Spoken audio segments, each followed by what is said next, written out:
Hello everyone, I'll be showing you how to make a hidden folder.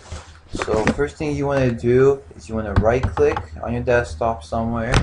You want to go to new and then make a folder. Now you can just click enter for now. And now what you want to do is you want to right click on this, go on properties, and then there's going to be general, sharing, security, previous versions, and customize. Go to customize and then go down here to change icon.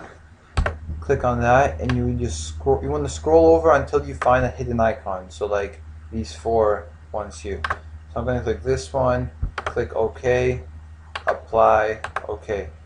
Here's your icon. Now to get rid of the text, click on start and type in character map. Open that up. I'll just drag that here. And now you want to find a character that is empty. So let's find one.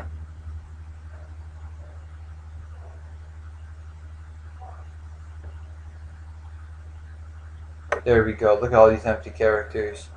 So you just want to click on one, go to select, and then go to copy.